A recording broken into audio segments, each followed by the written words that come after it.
Today is Tuesday, March 3rd, 2026, and I'm on as always with my partner Dominic Tavella, both of us coming from Long Island this evening. How are you, Dom? Doing great, Mike. Made it back to New York and here with you as always. Well, glad you made it back safely. So, what's happening? Anything new going on? Hey, listen, we shouldn't laugh about this. I apologize for laughing about it, but we all went to bed on Friday, expecting that some kind of an event might happen over the weekend, and it surely did. So, why don't we spend a few minutes talking about, through Friday, and then obviously the weekend's actions and how they affected the market. Yeah, and I look, I think none of it is funny other than things just change so quickly, and just when you think you have a handle, these are one of those black swan events that they're just not on anyone's bingo card. And I think the laughter was more out of frustration than anything else, Dom.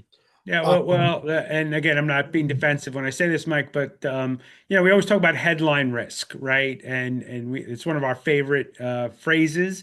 And what we mean by that is sometimes stuff comes out of nowhere, we don't know about it, and it surprises us. In this case, I don't know if it was a big surprise. And again, we're going to get into the nitty-gritty about this, but having the coalition of the U.S. and Israeli military attacking Iran was not entirely a surprise, Mike, but the markets clearly are affected. The global economy is clearly affected. So yeah, well, let's take a few minutes tonight and make sure we get our thoughts out there and hopefully maybe calm some people down. so before we do that, let's do what we normally do and go over the numbers through Friday, which was the end of February. So we're 2 months into the year. Year to date, the S&P 500 is up two-thirds of a percent, so almost basically flat.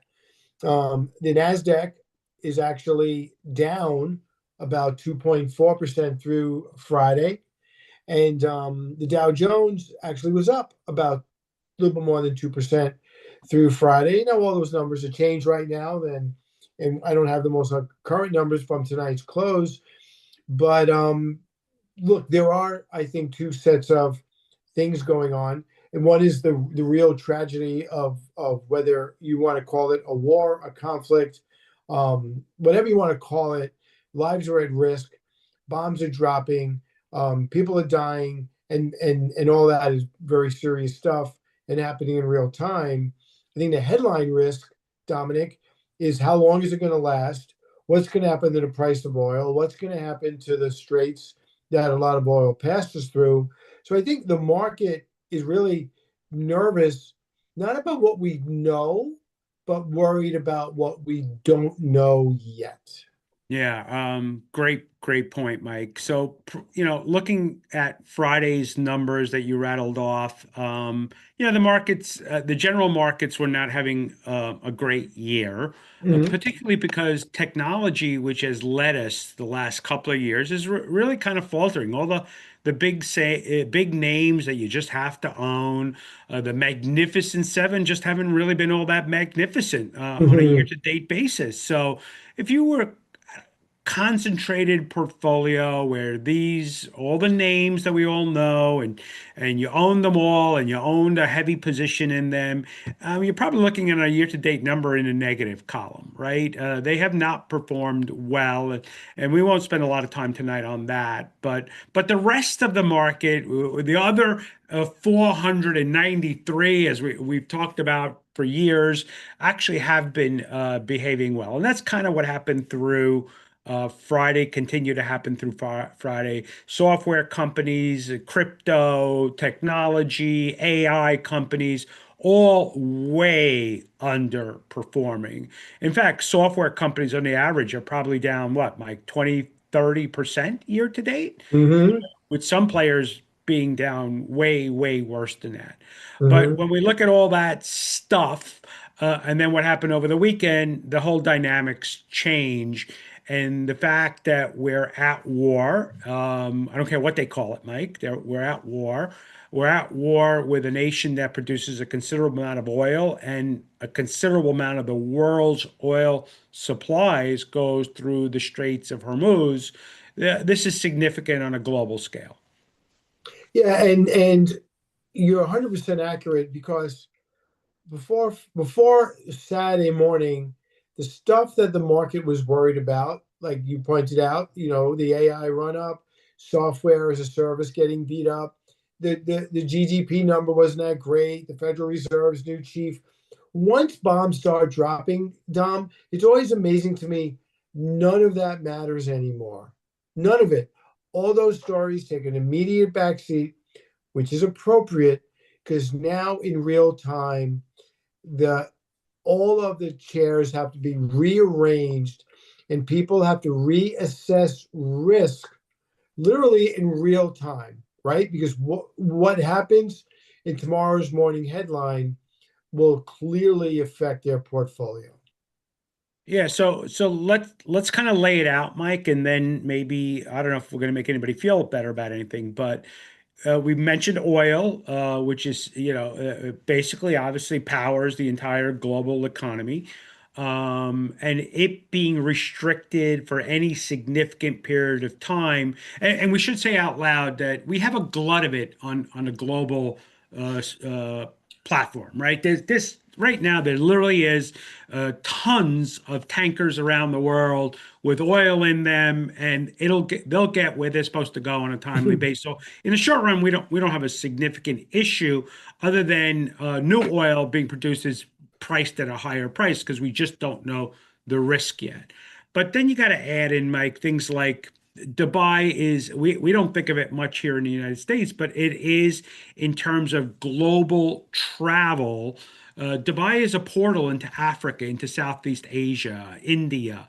And if that's restricted, global travel slash commerce is restricted. People's ability to get around the world, people's ability to engage in commerce, in business, all that comes to potentially a screeching halt. So the short-term effect is that we could have significant economic decline, uh, hopefully only for a short period of time. And the other part of it, which I think is a little bit unspoken, except on maybe the major news networks, is now there's always the fear of Dominic. What does retaliation look like? And does retaliation reach our shores? Right? I mean, prior to 2001, we as a country never really felt any retaliation right here at home, and that's changed significantly in the last 25 years. So I also think that's also an undercurrent to the market. But so what's your feeling about that? Well, I want to say, we're already seeing the beginning of retaliation, right? Iran's military has been pretty much decimated. Leadership has been pretty much decimated. Having said that, they still have no problem lobbing over missiles, rockets, drones. So they're attacking their neighbors, which is kind of insane. But the whole thing is off script, right? But they're attacking the oil facilities, the natural gas facilities, the airports, the luxury hotels. They want their neighbors to feel the pain, hoping that they, in turn, Saudi Arabia, Kuwait, the United Emirates, will put pressure on the United States. They attacked a military base on Cyprus that belongs to the Brits, the UK, again, hoping that the UK, would put pressure on the United States. So they don't have very many ways to lash out, but whatever they can do, they're trying, right? They're kind of in a helpless position. They don't have the resources to really defend themselves. And so, what we worry about is a lone wolf event where there's a terrorist attack on our soil by a sleeper cell or something along those lines, where an American tourist overseas gets attacked by an individual. So there is fear, and there's reason for fear because some of this stuff may happen. So what do you make of the market the last 2 days, where yesterday the futures when we woke up were down 500. This morning when we woke up and the market opened, it was down 1,000. Which again sounds like a giant number, but compared to the size of the market these days, it's a 2% decline. Not pleasant, but not disastrous. And by the end of the day, both days in a row, the market really recovered. Um, Today it closed down, but it got back half of the losses. Yeah, it's funny because Mike, I just literally finished a phone call with a client who pointed out it seems like the market's really sloppy in the first half of the day, these last 2 days, and then sort of kind of recovers in the afternoon. And listen, I don't have any insight more than anybody else, but it seems to me you're getting a lot of individual investors that maybe are a little of I can't stand the pain, get me out. And they're the first ones to come into the market in the morning, just get me out at any price. And then maybe the professional investors going, yeah, you know what? If I can be patient, I can buy these companies at a pretty decent discount. And maybe more of the professional investor comes in the afternoon, and the sort of retail investor does the selling in the morning just because they already just can't deal with the pain. Yeah, I mean, I think that's kind of logical. And also, I think as the news cycle evolves over the course of the day, that might affect investor sentiment as well, don't you think?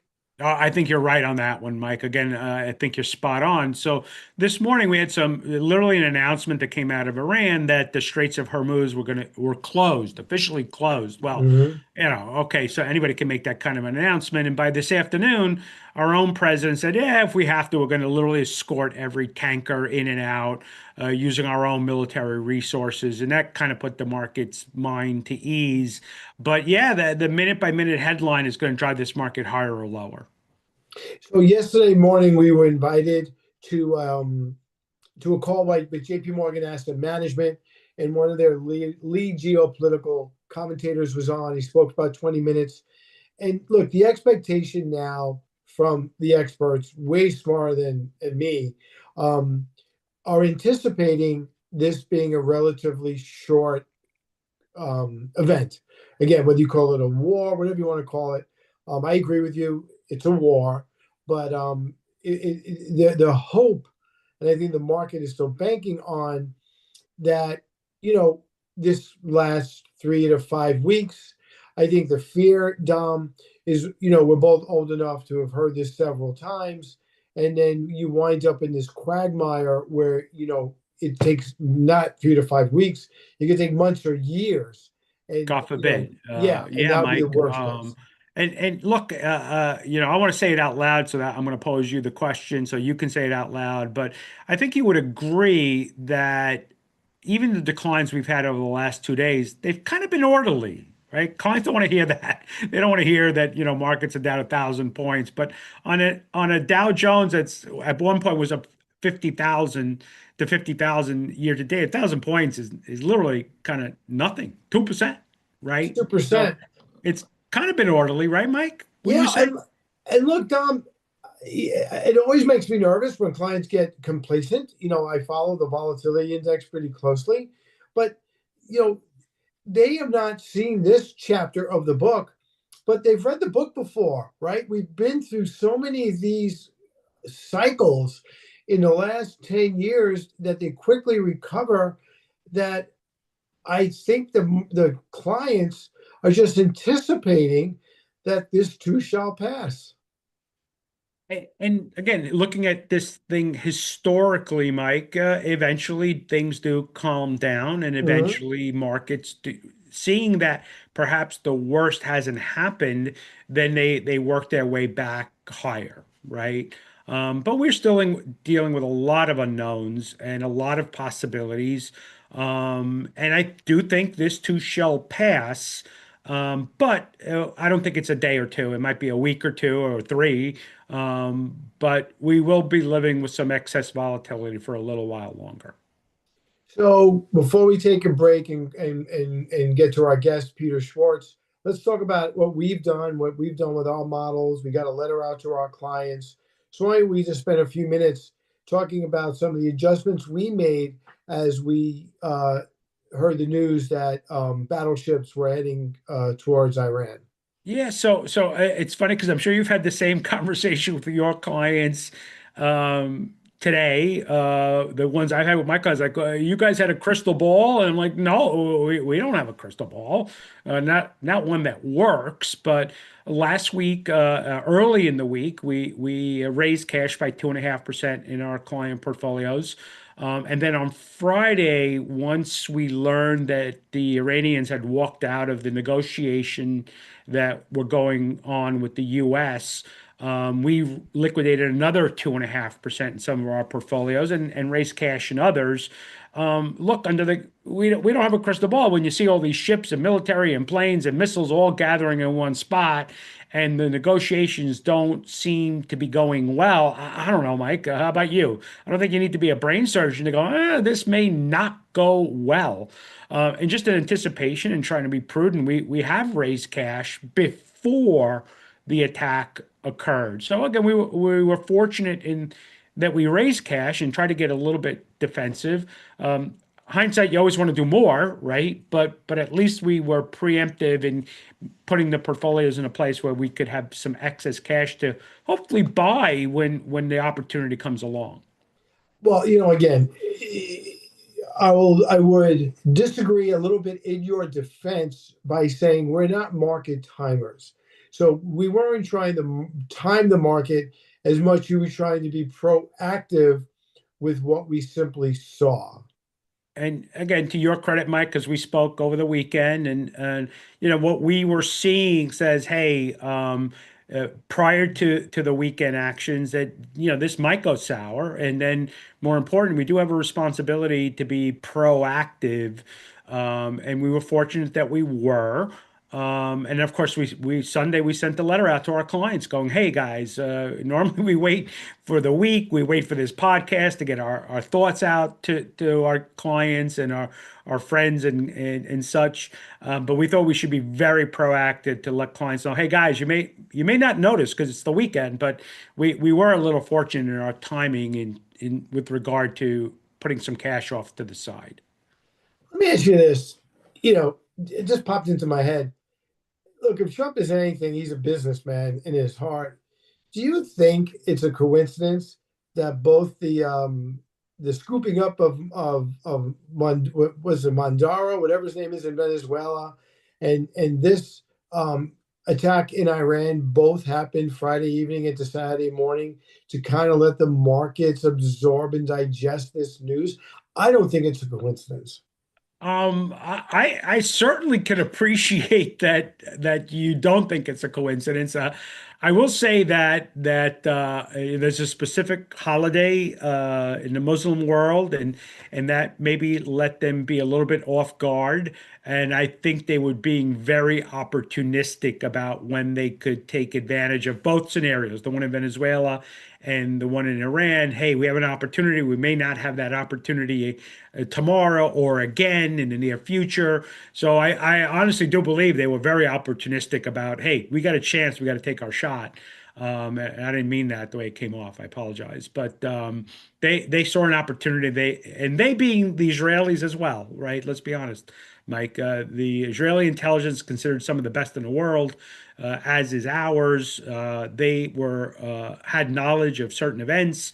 And this president does not, whether you like him or you don't, and this is not a popularity contest. This president does what he says he's going to do.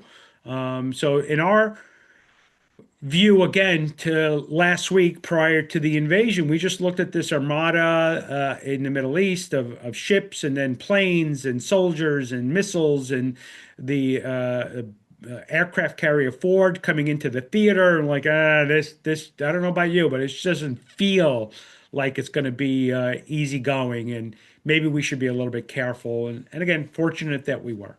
Yeah. Let's move on to, I don't know if it's our second favorite topic or our first favorite topic, but our guest this evening, the lighter side of what we've just been discussing, is Peter Schwartz. Some people may recognize the name. He's been the ESPN. I'm sorry, he's going to kill me. He's been the WFAN update guy and personality for many, many, many years. He's a host of the Sports Bash podcast. And again, we're gonna and other things, other local sporting events on Long Island. He's going to tell us about. So we're going to talk to Peter Schwartz. Take a little break for the rest of the show and just talk about his journey, which will help a lot of our younger listeners as they want to pursue what seems to be a glamorous career, and also talk about some of the more topical conversation topics in sports that are happening right now. So we'll be right back with Peter Schwartz from WFAN and host of the Sports Bash.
All right, I'm Michael Hartzman, back with my partner Dominic Tavella and our guest this evening, Peter Schwartz, host of the Sports Bash and frequent contributor and sports update guy on WFAN. Good evening, Peter. How are you? I'm doing great, guys. Thank you for having me on the show. You're Thanks for welcome. joining us, Pete. So, Peter, Dominic and I get invited to a lot of meetings and we meet with a lot of financial professionals. And the next morning we turn on the TV and there they are on the floor of the exchange or CNBC or Fox Business. And we frequently refer to them as financial famous because no one knows who they are unless you watch the financial networks. And I'm going to refer to you as Long Island famous because you're in Newsday, you're on the radio, wherever I turn frequently, there you are. So welcome, and we're happy to have you on our podcast this evening. Well, I appreciate that. You mentioned that you see me in Newsday. Sometimes it was good to be in Newsday. Sometimes it wasn't so good to be in Newsday. Fair enough. So let's talk about your journey, right? Because everyone, we have a lot of young listeners, a lot of children and grandchildren of our clients. Everyone, either as you said earlier, you want to play shortstop, for the New York Yankees, or you want to be the announcer. And being an announcer sounds like a great gig. It's not that easy. It's to get into. It's not that easy to be successful. So why don't we start there? Kind of your journey as a local guy, and you've been successful enough to be on WFAN for years. Congratulations for that. But why don't we start there? Well, I realized at a very young age that I wasn't any good to play, so I was not going to make it. I was not going to be the shortstop for the Yankees. I was not going to be the right winger for the Islanders. I was not going to jump center for the Knicks. That was never going to happen. But I did realize at a young age that I loved sports, And I remember watching a baseball game with my dad on TV, and I turned to my dad and said, I really think I would like to do this for a living. I'd like to, someday I'd like to be a sportscaster. And that was entrenched in me during a Little League game when I was playing first base and we're warming up before the game, and our starting pitcher is taking his warm-ups. And you know how the first baseman likes to throw the ball around the infield during warm-ups. Well, I went to go throw the ball to the third baseman, and I hit our starting pitcher in the pitching shoulder with my throw across the diamond and knocked him out of the game before it even started. So I realized right then and there that if I was going to be involved in sports, it was going to be talking about it. It was going to be writing about it. So I proceeded to focus on that. I went to college and majored in broadcasting at Buffalo State College, which is now Buffalo State University.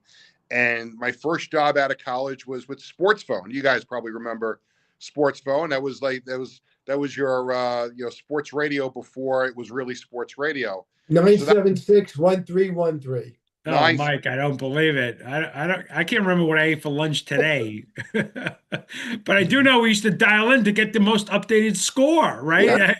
There was no ESPN Live or Red Zone. You dialed the phone number and you got the latest score. Yeah. So when I was a kid and the Yankees were playing on the West Coast, my parents wouldn't let me stay up late all the time to watch the Yankees if they were in Seattle or whatever. So first thing I would do when I wake up in the morning is go to the phone and dial 976-1313. And if the Yankees lost, I would dial back a second time just to make sure I heard the score correctly. And my parents would get the phone bill and they'll be like, "Why are you calling this 976 number all the time?" And somewhere down the road there, I wound up working for it. It was a really cool way to start my career, and it opened up the door for a lot of other opportunities, working for a local radio station here on Long Island, doing a weekly talk show, and some play-by-play assignments came out of it. But I got to cover games and network myself, and that's so important. And as you guys know, in any business, networking is so important. And I was just talking to a college student today, and talked to him about how important it is to get out there and cover games and meet people. And that's what I did.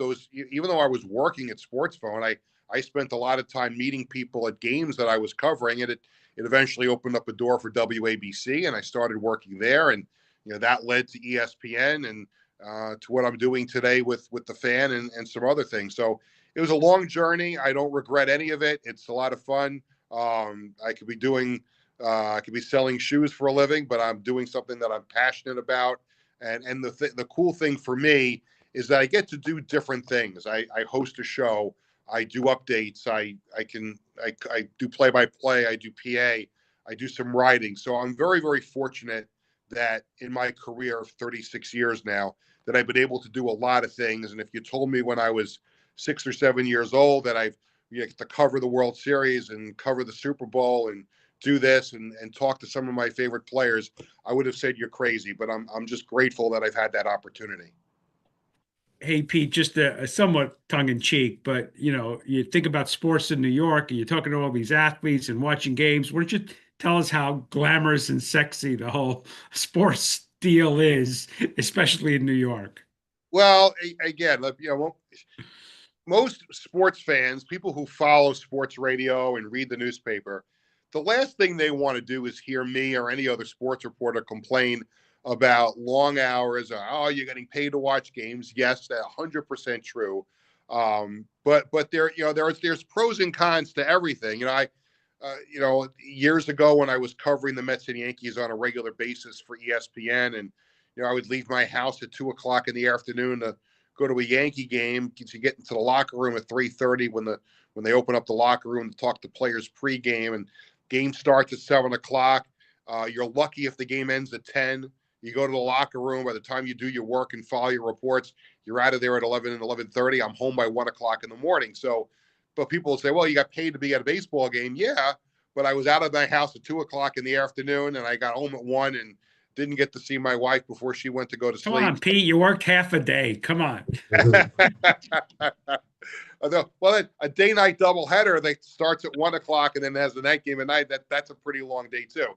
But again, I'm not complaining about it. But when people will say, well, it's all glorious. No, not all of it is glorious. There's a lot of challenges and there's a lot of hard work. And when you're a beat reporter, there's beating the other reporters to stories and things like that. If it's hosting a show or doing play-by-play for a game, there's prep time that goes into it. Some people think, like, you watch a game on television, the announcer's job starts when the ball is tipped off, tipped up in the air, or the first pitch is thrown. There's a lot of preparation that goes into doing a game. So again, I don't want to sound like I'm complaining about it, because I'm not, because there's nothing else in the world I'd rather do than what I'm doing right now and working in sports. But the perception from people is that it's this big glorious thing that you get to do, and there's a lot about it that's not glorious. So Peter, Dom and I, as you know, we own an investment company. We're financial guys. You're a little younger than us, but we're in the same age category, basically. So give us your honest opinion on sports betting and the way sports betting is just so prolific now. I'll just shut up there and just let you finish all those thoughts. Yeah, well, it's a great question. Let me preface it by saying that I've never been in my life, legally or illegally, a sports gambler. It's just not something that I've ever partaken with the exception of, the first few times I went to Las Vegas, just for giggles. It was the off season. I'm going to put $10 on the Jets to win the Super Bowl. Just so I had a ticket in my hand that said, well, what would happen if the Jets actually won? You'd be a millionaire. I'd be a millionaire, yeah. And Peter, I love you for even saying it out loud, but on the other hand, that's $10 that you just could have spent on a hot dog. Yeah. You would have been better off. Just saying. Yeah, it was the adrenaline rush of doing it. But I've never been much. I don't play fantasy, so I have to put that out there. Where it's parts of it is uncomfortable for me, because as a talk show host, it's something you have to cover now. It used to be something that I could avoid as someone who was not into it, but there's no getting around it now. Even on the podcast that I host, Sports Bash, I've had sports gambling people on the show, because you have to. I mean, it's part of the audience. You have to cater to your audience. So I have had people from the sports gambling space on my show. I'm not surprised it has gotten this big, because you just knew, just from years and years of people doing it illegally, eventually there was going to be a time where it was going to become legal. The problem you have now is, even though it's legal, there's still restrictions, and you're still getting players who are caught doing it in the locker room on their phones. That's where you have the problem by making it legal.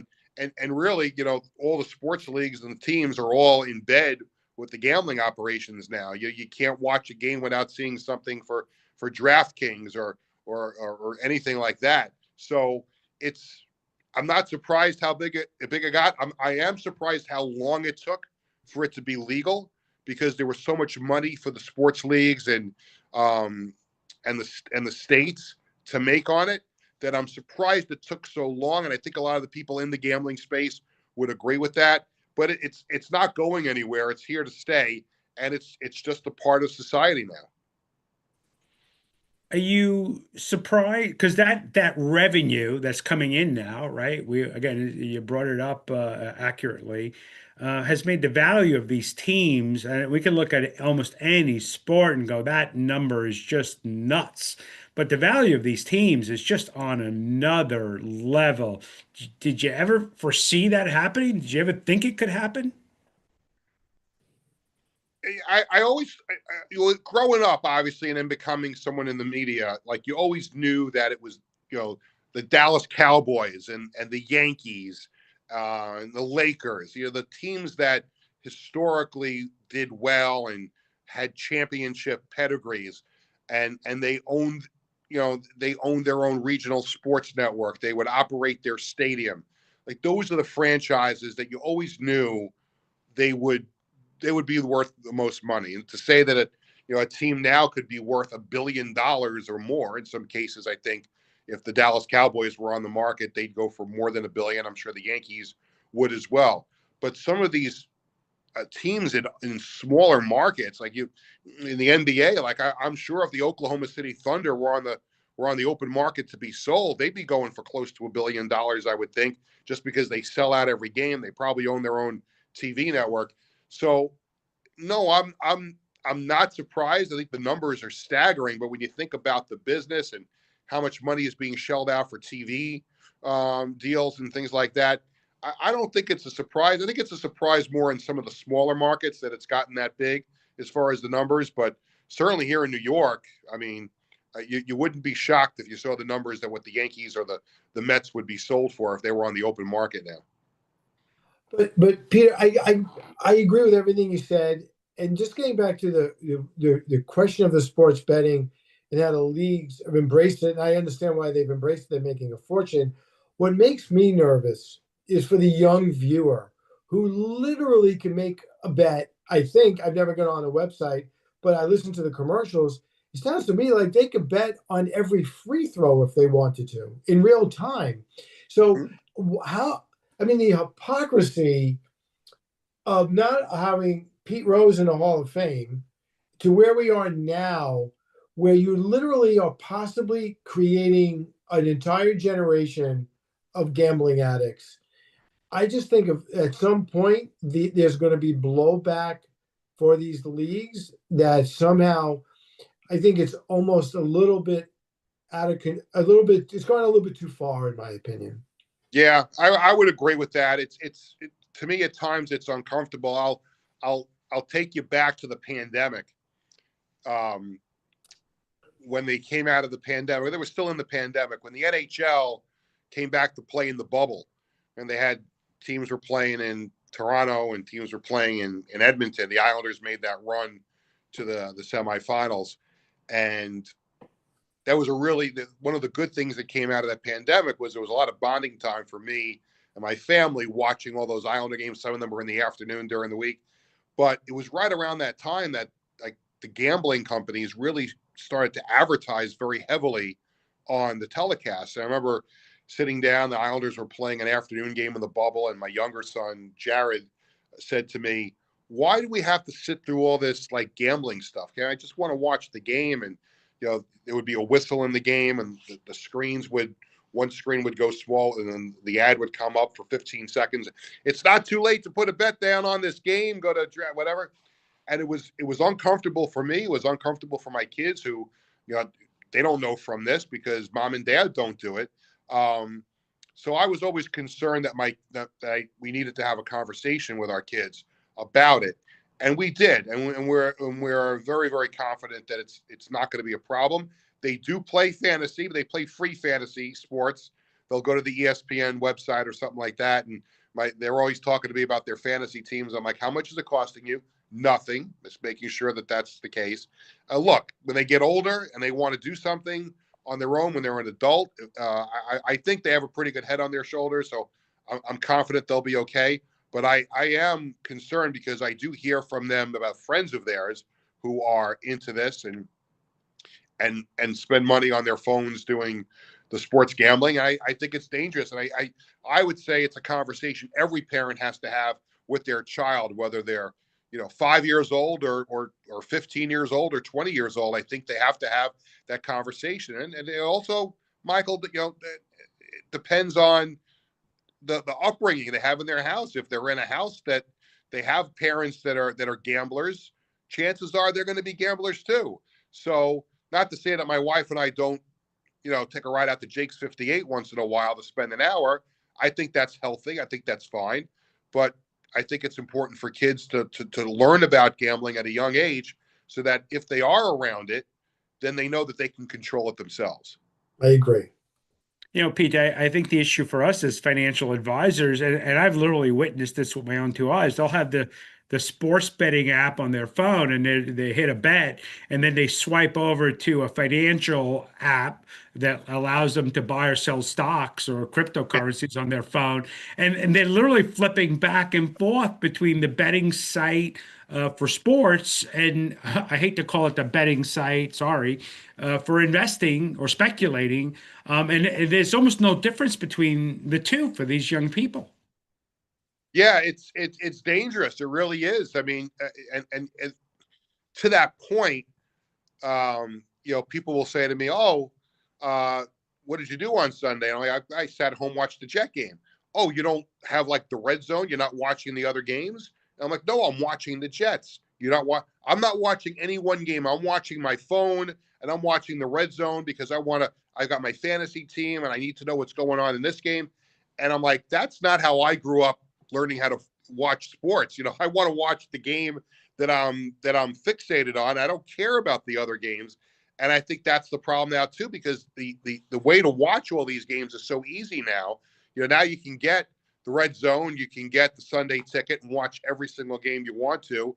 And that allows people like, well, listen, if I can watch that game, I'm going to bet on that game.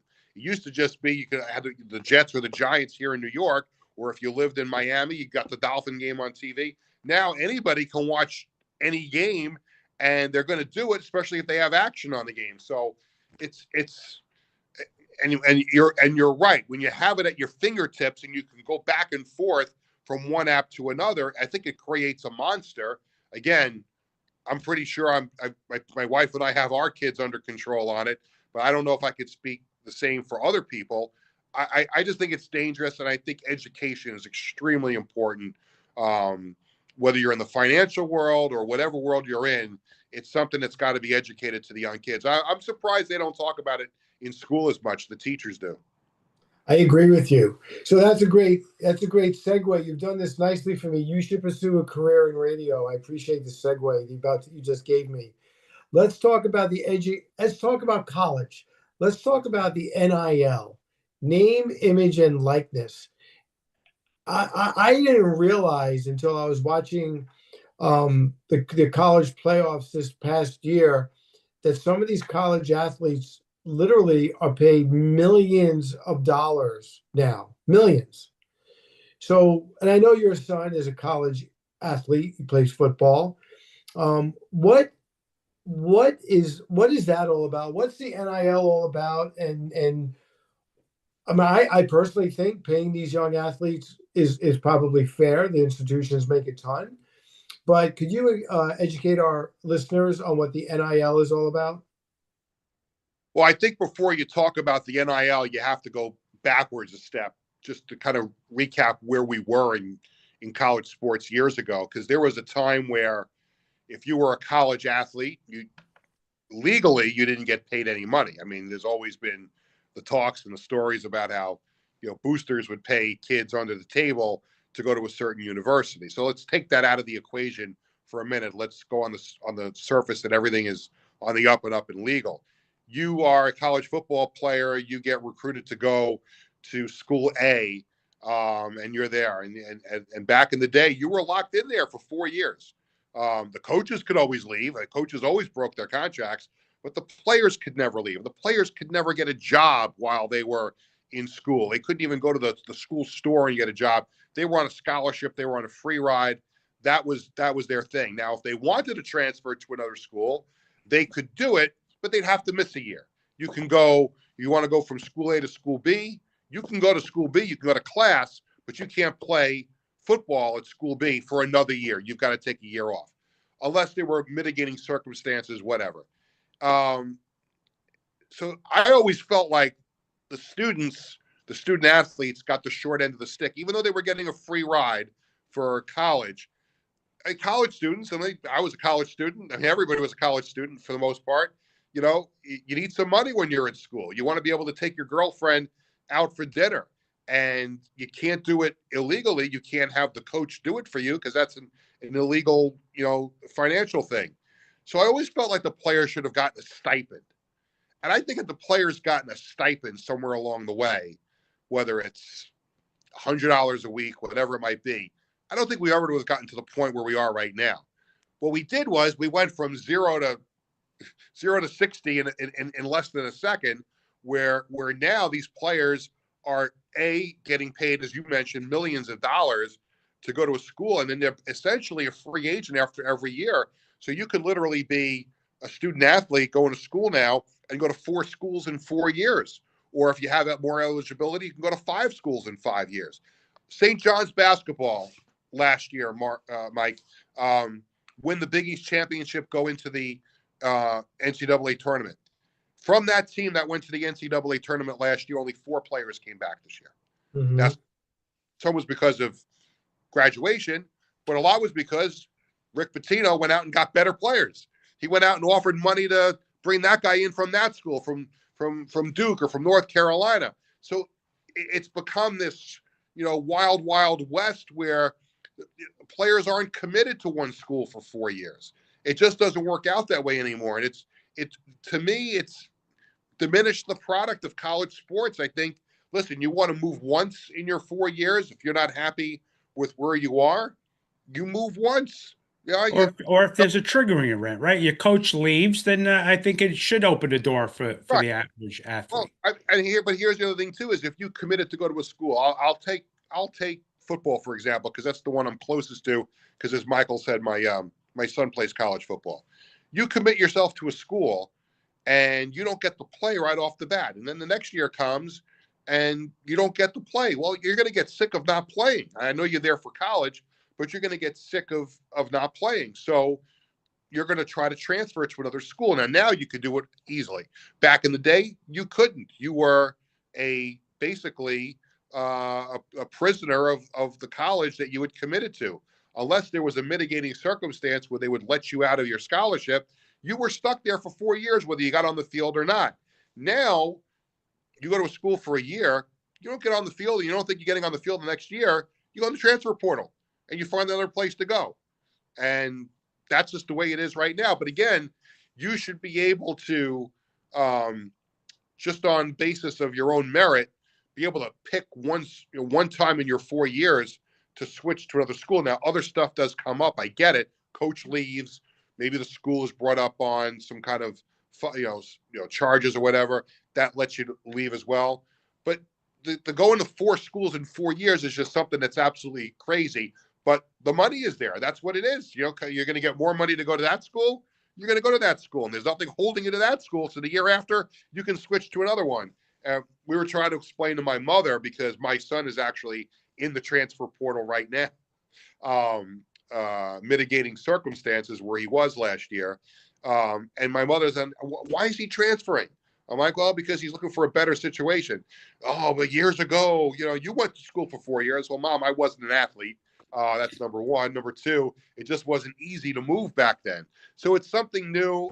I don't like it. I don't like being able to go from school to school to school to school. I think that this really has diminished college sports, but it has become a business. It's not even college athletics anymore. It's a minor league to the professionals. That's really what it's become.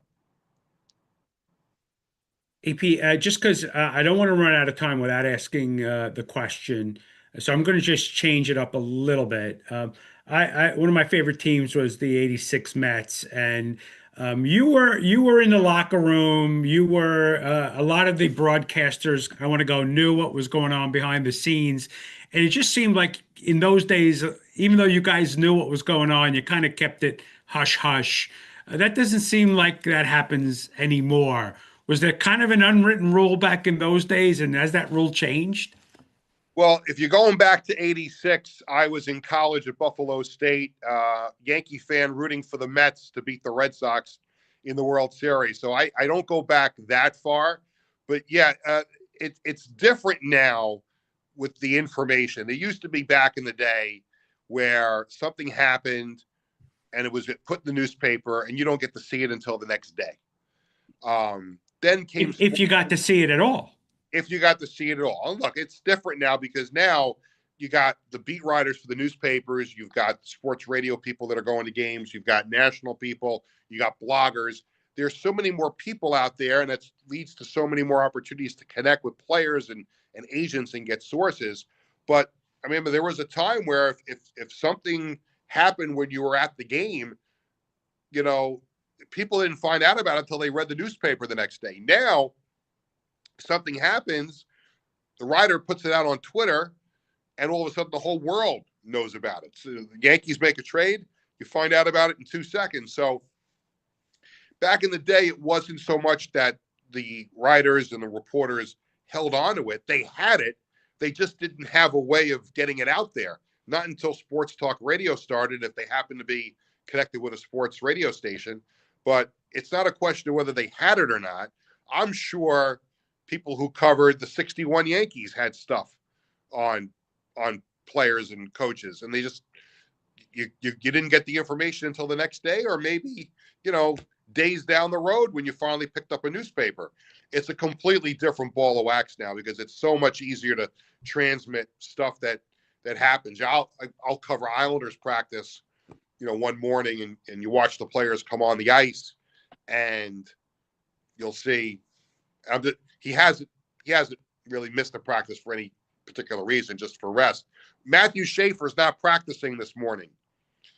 He's not on the ice. So you tweet it, and I got 13,000 followers on Twitter that are now in a panic because Matthew Schaefer didn't practice. And you find out after practice it was just a maintenance day for him. They were giving him a day off to relax.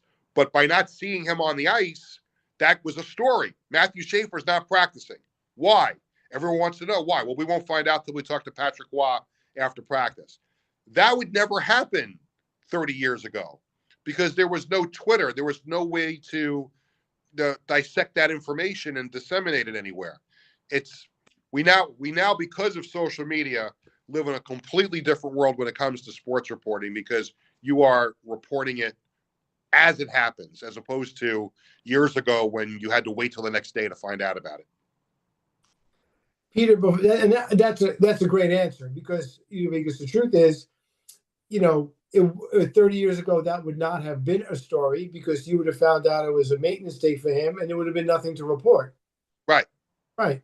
So, Peter, we have 4 minutes before we have to go, and I know you got a new gig called the Sports Bash. It's a podcast like we do. So, tell us about the Sports Bash and how do our listeners gain access to it? When is it on? Is it live like we are? So talk about that for a little bit. Sure. We launched podcast August of 2023 as a weekly radio show on a small Long Island station, LI News Radio. October of 24, we moved it to Governor's Comedy Club, their podcast channel. And we do it live on Tuesdays and Thursdays at 1 o'clock Eastern time. It's a 1-hour show that I host, and we get some really good guests on the program, and we take phone calls. And after the show is over live, it's saved, so you can go back and, like my mother, if she's out with her friends, I couldn't watch the show today, I'll watch it later. So, but it's out there on YouTube and Facebook on Tuesdays and Thursdays. And I'm also now working for the American Soccer Club New York, which is a professional team that plays here on Long Island. I'm their communications coordinator. I also do some sales and announcing for them as well. So that's been a really cool addition to my portfolio, so to speak. So between Sports Bash and the soccer team and some of the other fill-in gigs that I do, I stay pretty busy nowadays. Dom, you want to get in the last word? Sure. Okay. Basically, and especially on weekends when we're watching conflict in the world and unfortunately innocent people passing away, sometimes have the ability to look at sports and hear guys like you, Pete, kind of just even if it distracts us for a minute and let the brain calm down for a minute. So thanks for helping us maybe relax once in a blue moon and giving us a little insight into what's going on in the sports world. I'm a big fan, listener of Fan. So I've heard you for years. And again, thanks for the distraction. Sports is a great distraction. It was in 1980 when we were going through a real bad time in our country and the U.S. Olympic hockey team won. It was a great distraction in 2020, 2021 during the pandemic when sports at least helped us get back to life a little bit. And just a couple of weeks ago with both Olympic hockey teams winning, there's never been so much divide in our country. At least that brought the country together for a couple of weeks. So it is nice to have sports as a nice distraction for what's going on in the world. I third that emotion, but Dom, I do have to correct one thing. You use the word relaxing and the New York Jets in the same breath. Oh, listen. So again, I'm sensitive to the amount of time, but there is something mentally unhealthy of being a Jet fan for as long as I have been. But maybe the relaxing part is what I do for a living. I'm not sure. But last one, Pete, really quick. We have any hope? Do we have any hope in a Jet world next season? Don't count on it. Let's see who our quarterback is going to be. And we'll leave it at that. I'll leave to you two Jet fans to figure that out. Peter. Yeah, I don't think you have a quarterback either, Mike. So I wouldn't be bragging right now. I just saying. So listen, Peter, thank you for, as Dominic said, bringing a breath of fresh air on a busy night and heavy stuff we had to cover. So it was perfect timing, and we appreciate you making the time for us tonight. My pleasure. It was wonderful anytime, and thanks again. Thank you, Pete. Have a great night. Have a good night, everybody.